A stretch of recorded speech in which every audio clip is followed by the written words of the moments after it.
The day Ava Langley was supposed to celebrate the biggest promotion of her life, her phone never rang. She had been working at Whitestone Marketing for 7 years, grinding late into nights, winning over impossible clients, building campaigns that made headlines.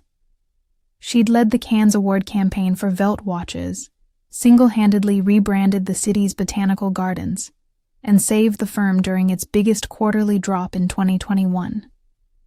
Her creative director, Martin Steele, had even taken her aside last winter and said, "When Sandra retires, that VP chair is yours." Sandra retired last week, and today was the board's vote. Ava had baked her signature cherry streusel and even picked a new power suit for the announcement meeting. She checked her reflection in the office restroom mirror, tucked a loose strand behind her ear, and stepped into the glass conference room. Then she saw her sister, Camille. Not her sister by blood, no. Camille Chen was her parents' best friend's daughter. But ever since her parents took Camille in after a tragic fire when they were all teenagers, she'd been part of the family. A golden girl, always just one polished inch ahead of Ava. Camille was already seated next to Martin, wearing Ava's color, holding Ava's streusel. And when Martin stood up with a grin and said, "Everyone, meet your new vice president of strategic branding," he wasn't looking at Ava. He was looking at Camille. Ava's throat tightened. Her smile held, but only just. Her mind played catch-up, trying to understand. Camille had only joined Whitestone 18 months ago, after bouncing around fashion PR and getting fired from a Paris gig. She hadn't led a single full campaign, but she was charming, perfectly poised, and Martin had always seemed a little too enchanted by her. Later, alone in the stairwell, Ava reread the congratulatory office email 3 times. No mention of her work, just a line at the end. "Special thanks to Ava Langley for mentoring Camille during her onboarding. Your support is what made this promotion possible." She almost laughed. That night, Ava didn't go home. She sat in her car outside the office, watching as the windows slowly darkened one by one.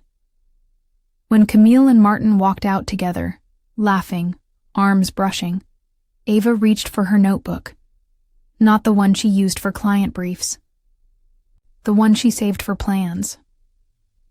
Revenge wasn't Ava's default. She'd always chosen grace over drama, but this wasn't office politics. This was betrayal. Family, career, identity, stolen with a smile and a clipboard. And Ava had learned long ago that the most satisfying vengeance is earned with elegance. Ava didn't show up to the office the next morning. Instead, she stayed in her apartment, curtains drawn, her laptop open to every project file she'd ever worked on. She stared at the glowing screen like it was a timeline of her betrayal. 7 years of brilliance, buried under someone else's promotion. She pulled up Camille's LinkedIn profile next. Glossy, vague, inflated. Ava snorted at the line. Drove major luxury rebrand for Velt's campaign debut. She drove it? Ava was the one who'd locked herself in a hotel suite for 4 days to meet the launch deadline when the graphics team dropped out. Camille had joined 3 weeks before the launch party and handed out hors d'oeuvres. Now, Camille was scheduling press interviews. Ava saw her Instagram post, taken at the same marble conference table Ava used to call her battlefield. Can't believe I'm officially VP, still processing it. Grateful for everyone who believed in me. The caption had hearts. The comments were full of celebration. Ava closed her laptop and reached for her old black leather planner. Tucked inside the back sleeve was a folded letter, something her late grandmother had written her when Ava graduated college. Your fire is quiet, but it burns longer than theirs. Never chase credit. Make them wish they gave it to you. Ava read it 3 times. Then she lit a candle, poured herself black coffee, and started writing. By the following Monday, Ava returned to work. Her face was unreadable, her posture perfect. People whispered in corners. Some looked guilty. Most looked confused. Camille came into Ava's office late afternoon, tapping the glass with her acrylic nails like they were still friends. "Hey, babe," she said, smiling too hard. "Can we talk? I just wanted to make sure we're still good. I had no idea Martin was nominating me, I swear." Ava smiled faintly. "Of course. You earned it, remember?" Camille blinked, trying to read her tone. I know this is awkward, but maybe we could still work together. I'm actually thinking of restructuring the branding pipeline. Maybe bring you in as a lead on the secondary account strategy." Ava's jaw clenched for a split second. "A secondary account?" Camille beamed. "It's still super important. You'd be great at keeping things tight behind the scenes. You always were, behind the scenes." The words hung in the air like smoke. Ava stood. "Thanks, Camille. But I've already started something new." Camille's brows furrowed. "What do you mean?" Ava's smile sharpened. "I'm building my own brand consulting group. Just registered it last week. Ava Langley & Co." Camille laughed, uncertain. "You're leaving Whitestone?" "I'm evolving," Ava said. She walked past Camille, heels clicking across the hardwood like a metronome of intent.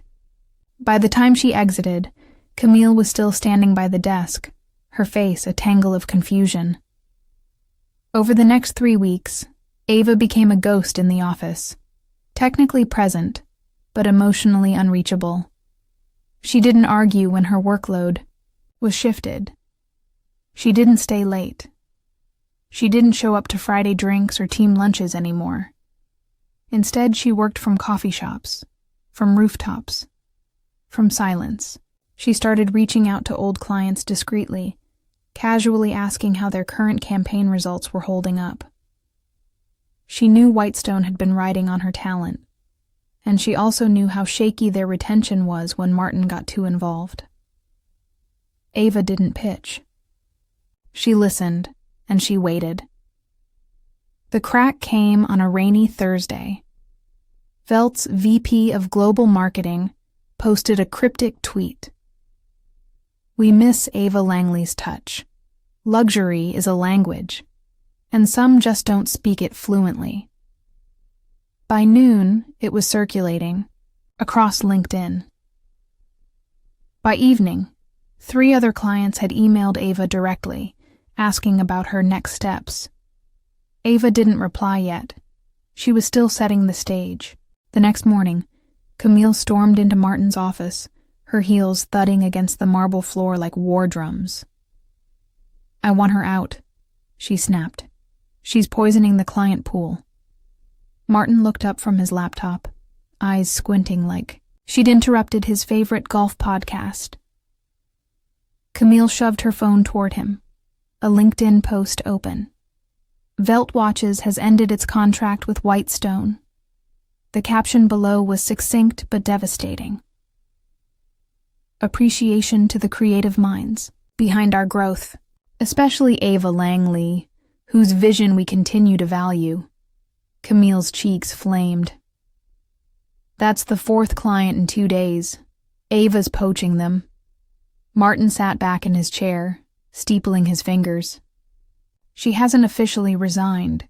She's not breaking any contracts." "But she's setting fires, Martin. I can't stabilize the new pipeline when she's dragging clients away." Martin raised an eyebrow. "Stabilize? Camille, you pitched a rebrand to the Techwear account without market testing. They pulled their funding yesterday." Camille's mouth opened, but no words came. She hadn't expected that hit. Martin's tone cooled. You asked for this role. You wanted her spotlight. Now you need to own the heat that comes with it. Camille stood frozen. The room felt smaller suddenly. Less like a throne room, more like a trap. You believed in me, she whispered. I believed in results, Martin said. Get them, and none of this matters. Meanwhile, Ava sat across from the city's most coveted luxury real estate agent, her fingers wrapped around a mug of jasmine tea. Your agency? The woman asked, amused. I thought you were still with Whitestone. Not anymore, Ava said smoothly. Now I'm building something that doesn't rely on men who mistake charm for competence. The woman laughed, a rich, low sound. I assume you're referring to Camille Chen. Ava offered only a smile. By the end of the meeting, she had secured her first 3 contracts.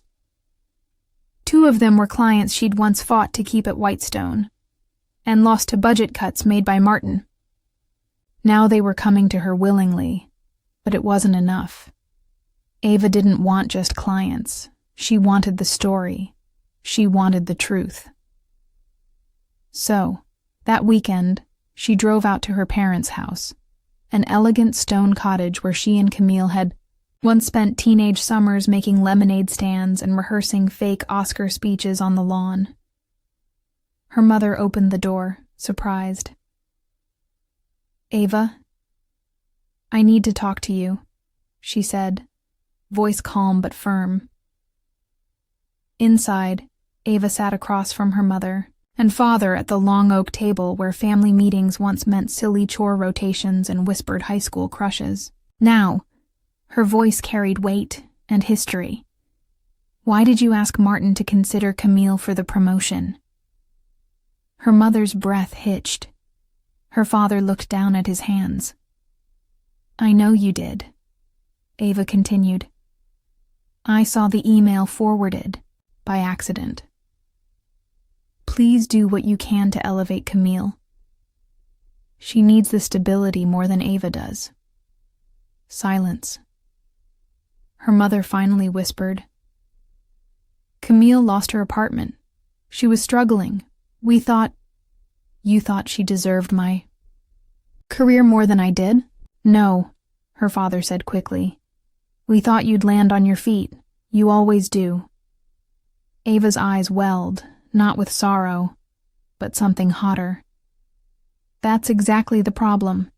You keep betting on me to endure, but you never bet on me to win. She stood up slowly. I'm not coming to Sunday dinners anymore. Not until you understand the difference. Her parents didn't stop her. Back at her apartment, Ava opened a new draft folder. It was time. Time to share what she knew. Not just about the clients Camille lost. Not just about how Martin had let charm cloud judgment, but about the system they'd all upheld, where loyalty was expected, but never rewarded. Her story would start with one sentence. They gave my sister my dream job because they assumed I'd be too graceful to burn the bridge, and then she'd light the match. 3 weeks later, Ava's story went live. It wasn't a dramatic tell-all or some angry blog post. No. It was a masterclass in storytelling, cloaked in elegance.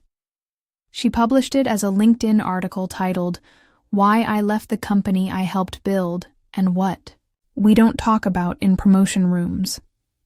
She didn't mention names. She didn't need to. Those in the industry knew exactly who the rising VP with no portfolio was. They knew exactly which firm let their top performer fade out quietly, and who profited from it. The post went viral within 48 hours. Marketers, execs, HR managers, people Ava had never met, commented with fire emojis, applause, and long paragraphs of their own hidden stories. Some praised her grace. Others shared the article in private groups, calling it the most elegant, corporate middle finger they'd ever read. But Ava hadn't written it for praise. She had written it to warn and to plant the seed. By the time Whitestone's board caught wind of the article, it was too late. The firm's reputation as a female-led incubator was already under question. Clients were whispering. Job offers to Camille were vanishing. Staff were forwarding the article around quietly. Martin summoned Camille into his office again. He looked tired, older. "Did you know she was writing this?" Camille, eyes wide, shook her head. I thought she moved on." Martin sighed. "You don't know Ava, do you?" Camille didn't respond. Because she didn't. Not really. She knew the version of Ava who stayed quiet. The one who held back her wins so others could feel safe. The one who made space, never took it. The one who once helped her get a foot in, the door. Not the Ava who calculated her silence and then used it like a weapon. Meanwhile, Ava Langley in Cover wasn't just surviving, it was glowing. She had signed 5 premium clients in 6 weeks. Her office, still modest, just 3 rooms, and a rented meeting space downtown, had a buzz of something alive, something real. Her first hire was Leah, an art director from Whitestone who'd quietly asked if there was room to breathe at Ava's place. Her second was Eli, a junior strategist who had once cried in the bathroom after Martin ripped apart his presentation. Ava remembered handing him tissues. He remembered her grace. "I read your article," he said at the interview, eyes wet. It felt like permission to stop pretending. Ava offered him the job before he even finished his sentence. But Ava hadn't forgotten Camille. Because success alone wasn't enough. She didn't want to just rise. She wanted the stage that was once stolen from her. And she knew where that would be. The Futures of Branding Summit. A glitzy, invite-only conference where VP-level leaders and industry legends gathered to share insights. Whitestone had always dominated the event, and Martin had spoken 3 years, in a row. This year, Camille had been slotted to speak on reputation in luxury markets, but Ava had a plan. She called one of her longtime former clients, Monica Ray, founder of a billion-dollar skincare brand. The same client Camille had once brushed off as not innovative enough for a feature panel. Monica loved Ava. Ava had launched her into global attention. "Want to share a stage with me?" Ava asked. "You talk product, I'll talk perception." Monica laughed. "Say no more." 2 days later, the summit director reached out. One of the keynote sessions had shifted. A last-minute pairing had been added.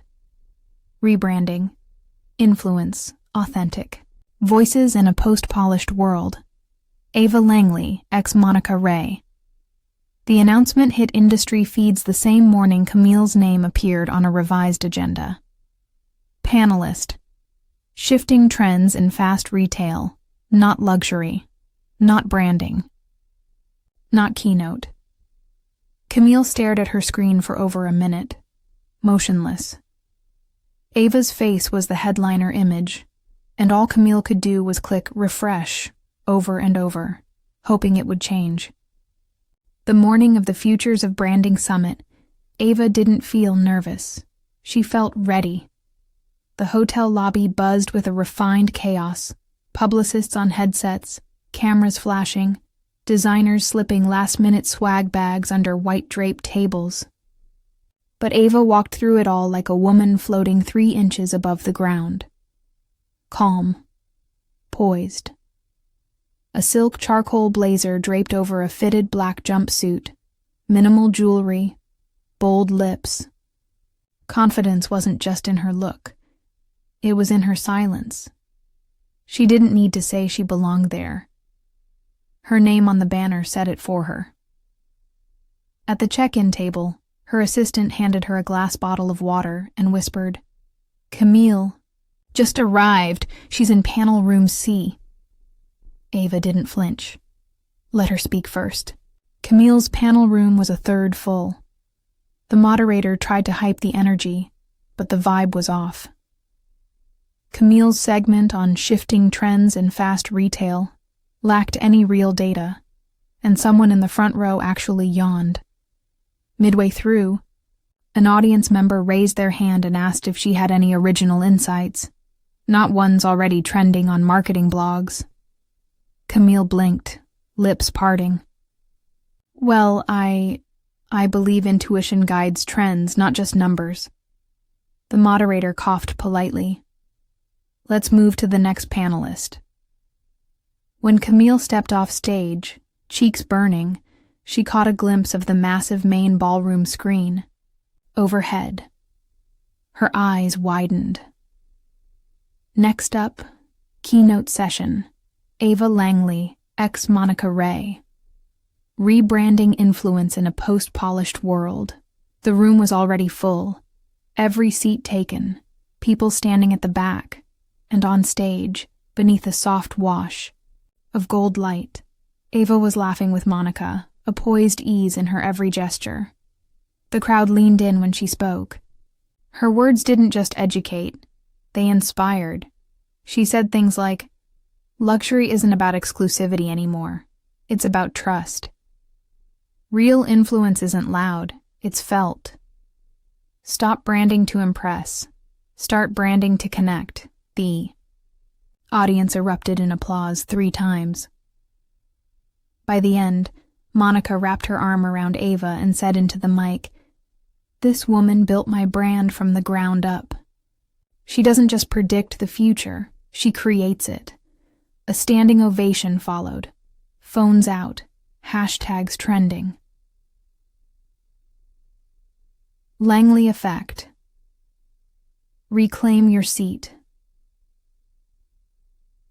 Branding Queen Camille stood outside the ballroom, hidden behind a column. She watched Ava's face flash across giant monitors, grace written in every curve of her smile, and for the first time, Camille saw something she hadn't before. Ava wasn't fighting for the spotlight. She was the spotlight. Later that night, Ava sat on her rooftop balcony, heels kicked off, sipping from a glass of chilled white wine. The sky was dark and full of stars.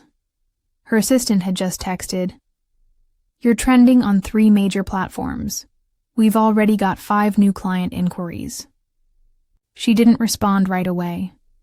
Instead, she pulled out her phone and opened her email. One new message from Martin Steele. Subject: Coffee? No agenda, just regret. She stared at it, smiled, and deleted it. Then she tapped open another message. One she'd saved for the perfect moment. To Camille Chen. Subject: About what you took. I hope you enjoyed my cherry streusel. It was always meant to be bittersweet. She hit send and leaned back into the night, a soft smile tracing her lips, not of revenge, but of closure finally earned. Camille didn't reply to the email. Not that Ava expected her to, but 3 days later, a box appeared on Ava's office doorstep. A white bakery box, no label, no card, just a single cherry streusel inside. Ava stared at it for a long time. The gesture wasn't an apology. It wasn't even acknowledgement. It was something else. Surrender, maybe. Or nostalgia, wearing a guilty face. She slid it into the break room, untouched. Her focus had shifted. She was now on the radar of Lantern & Wolf, a global branding firm that once rejected her resume fresh out of grad school. Now they were offering to acquire her agency outright. $2.4 million. All cash. Immediate absorption. A VP title.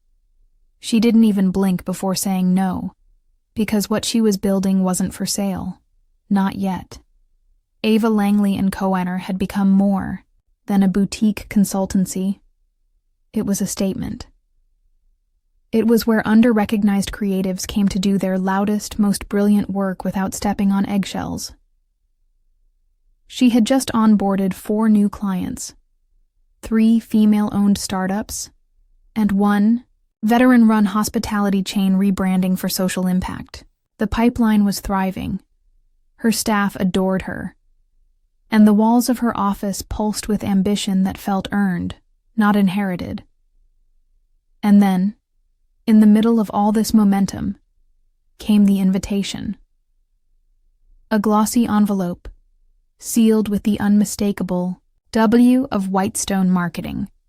Inside, a card. Whitestone's 40th anniversary gala, honoring our legacy, celebrating our future. You are cordially invited as a foundational contributor. At first, Ava laughed. Actually laughed out loud. Then she read the fine print. Camille would be delivering the opening address. Martin would be announcing a new partnership, and, most absurdly of all, Ava had been listed in the event program as one of Whitestone's top 10 most influential alumni. Like she was some retired school mascot. Ava tossed the card on her desk, but a spark had already caught fire in her mind. She wasn't going for the recognition. She was going for the redefinition. The night of the gala arrived with velvet skies and silver carpet. Whitestone's headquarters had been transformed into a glowing Art Deco venue, complete with a champagne garden and an orchestral quartet playing pop music with violins. People came dressed in their best illusion. Sequin confidence, stitched together titles, curated smiles. Ava arrived late, wearing scarlet, not red. Scarlet. The kind of color that made the room tilt, that made necks turn and conversations pause, mid-sentence. She walked in like she owned the building, because in some ways, she still did. Half the campaigns that lined the walls were her legacy. She didn't stop to greet anyone. She let the hush follow her like a silk trail. Camille saw her from across the ballroom. She froze mid-sip. Ava's eyes didn't linger. She kept walking. When the speeches began, Martin took the stage first. Still smug, still hollow behind the eyes. He delivered the same tired script. Innovation, legacy, mentorship. Then he introduced Camille. She walked to the mic with tight grace, her voice steadier than expected. "Whitestone gave me my wings," she said. "But they also taught me the price of altitude."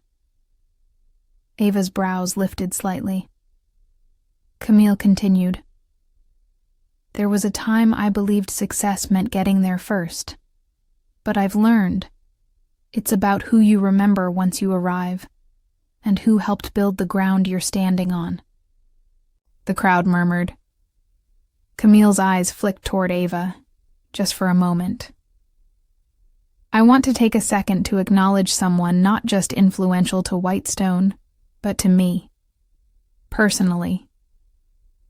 A hush rippled through the audience. Ava Langley, beat of silence. Then a few claps, then more. Ava stayed still. Camille nodded. "You taught me more than strategy. You taught me strength I didn't understand until I stood in your shadow." "Thank you." She stepped down. And for the first time in years, Ava saw something real in her eyes. Humility. Maybe even growth. Later, near the terrace, Camille approached her. "I know I can't undo what I did," she said softly. "But I meant what I said. All of it." Ava studied her. "You learned how to speak like a leader. That's new." Camille gave a small, almost embarrassed laugh. I'm trying. You didn't deserve what happened. I do know that now. Ava didn't respond right away. She took a sip of champagne. Then finally she said, You were handed a crown before you learned how to carry it. That wasn't your fault. But wearing it wrong? That was on you. Camille nodded. I'm not asking for a do-over, she said. I just wanted to say it out loud. Ava looked over the glittering skyline. Keep doing the work, without the shortcuts. Camille exhaled. I will. And for the first time since the betrayal, Ava didn't feel fury, just distance, earned, and welcomed. The Monday after the Whitestone Gala, Ava's inbox overflowed. Not from clients, those were already steady, but from journalists, podcast hosts, and even a book agent. They'd all heard the same thing whispered around the gala tables and passed, like an industry prayer. Ava Langley's story is the one every rising woman needs to hear. By noon, she had 4 podcast requests. By evening, a call from Women Who Build, the media brand that profiled only 10 women a year. By Wednesday, Ava was on their digital cover. In it, she wore the same scarlet blazer from the gala. Her arms were crossed. Her gaze was direct. Headline: They took her title. She took the industry. The article was honest, sharp, and never bitter. Ava spoke about ethics, about silence as survival, about navigating rooms that smiled at her but never truly saw her. She didn't name Camille or Martin directly. She didn't have to. The comments exploded. She's the reason I didn't quit. Every woman in corporate should read this. I feel seen for the first time. Her agency's following doubled in 3 days. But more than that, something shifted inside Ava too. For the first time since losing the promotion, she wasn't carrying Raj anymore. She was carrying momentum. Meanwhile, Camille began rebuilding quietly. She declined another podcast request that tried to bait her into comparing herself to Ava. She started mentoring a young intern who reminded her of who she used to be, before ambition soured into entitlement.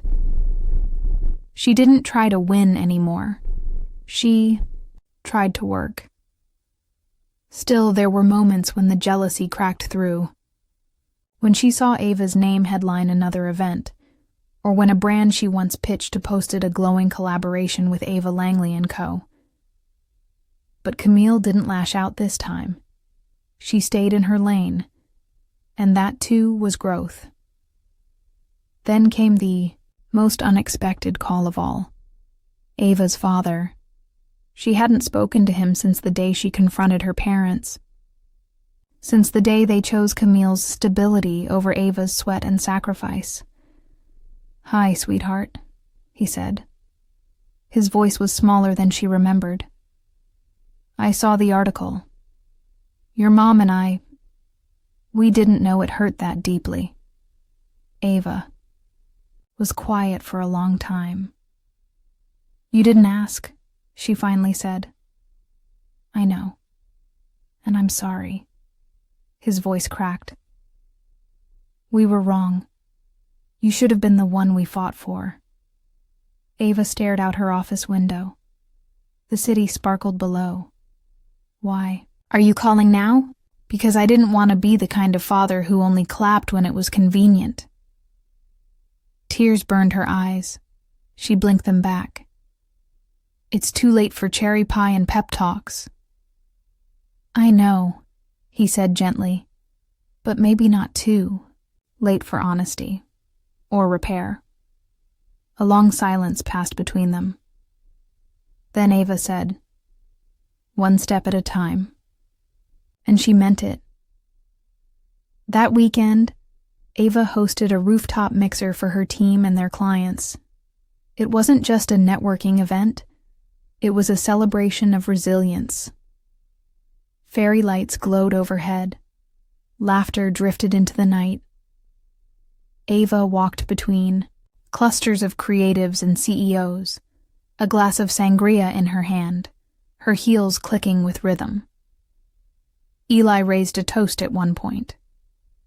To Ava Langley, for proving the most graceful exits often lead to the loudest arrivals. Everyone clapped. Ava smiled, lifted her glass, and for the first time in years, she felt whole. She didn't need to reclaim anything anymore. She had rebuilt. 6 months later, Ava stood backstage at the Women in Power Global Summit in Berlin. She wasn't just attending. She was closing the entire event with the keynote speech. The giant LED screen on stage was lit with her name, the tagline below reading, "The power of saying no and building from it." She could hear the crowd murmuring, cameras flashing as sponsors took their seats. Her assistant stood beside her, nerves buzzing. "You're trending again. The hashtag has your name on it."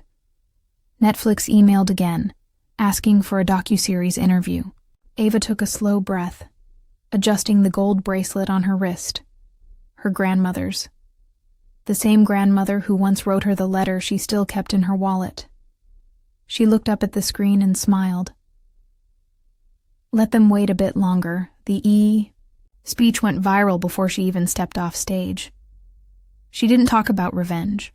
She talked about reclamation, about self-worth beyond titles, about how ambition was never the villain. It was the silence around injustice that poisoned women against each other. I was always told to wait my turn. But turns aren't given. They're taken. With grace, with grit, and with an unshakable belief that you deserve the table. Or better, your own. The final ovation lasted 3 minutes. She left the stage to thunderous applause, stepped out into the crisp Berlin evening, and took a cab straight to the airport. Back in New York, Ava walked into her office to find something unexpected. A small envelope on her desk. No name. Just a wax seal with the Whitestone emblem. Inside was a single card. Camille Chen has resigned from her position at Whitestone Marketing. Her farewell email simply said, "It's time to find my own path." Ava stared at the card for a long time, not smiling, not angry, just still. She folded the card and placed it in the drawer alongside her grandmother's letter. Sometimes closure didn't arrive with an apology. Sometimes it arrived in the quiet, choices people made when they finally understood. 3 weeks later, Camille showed up at one of Ava's brand storytelling workshops. No entourage, no business card, just a notepad and a pen.